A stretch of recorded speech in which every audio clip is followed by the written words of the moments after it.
قطعنا الخضروات الجميله التحفه دي. قطعنا الكزبره الخضراء ومعانا شويه دهن تحفه كده من عند الجزار، هننزل بيهم على الزيت اللي احنا مسخنينه على النار. الطاسه اتحرقت مني يا جماعه عشان سبتها، ونسيبهم يسخنوا شويه حلوين كده مع بعض، وتعالوا نشوف هنعمل ايه. بعد ما الزيت سخن جدا معايا والدهنه كمان، هنزل بالكبده الفظيعه بتاعتي العصافير دي، ولازم تسمعوا الفش دي.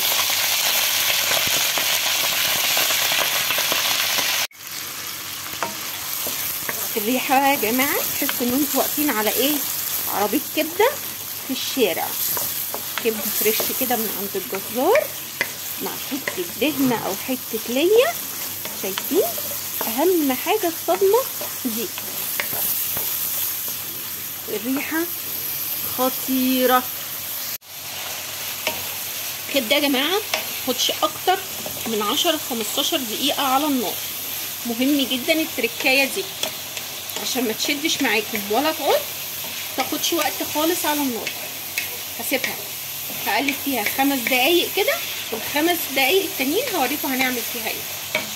يا جماعه لو بتشوفوا الفيديو صوت وصوره وريحه تبقى احلى حاجه، بس بصراحه يعني الكاميرا ظالمه الكبده خالص. ننزل بقى بمعلقه توم كبيره محترمه كده، بتوصوا في الثوم.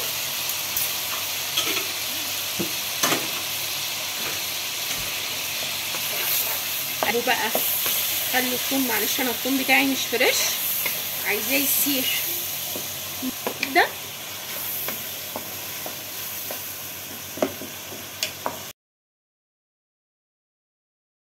توابل الكبده بقى، توابل الكبده سهله وبسيطه. اول حاجه هحط معلقه كبيره من الخل كده، وهنزل عليهم بمعلقه كبيره من الكزبره المطحونه في البيت، ومعلقه كبيره من الكمون،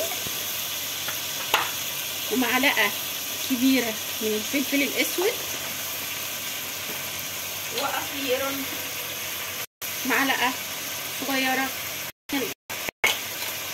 بس كده واقلب الكبده بتاعتي. هسكت على كده. لا قطع. هعمل ايه؟ الريحه يومي. هنزل شويه من شويه من الالوان، شويه من الفلفل الحامي، شويه كزبره خضراء. اقلب.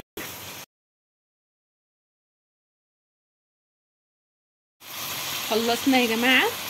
بصوا الحلاوه، بس هي مش باينه، لازم اوريكم.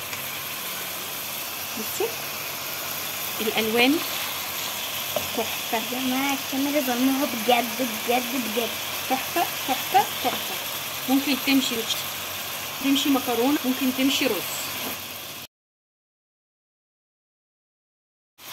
خلصنا يا جماعه.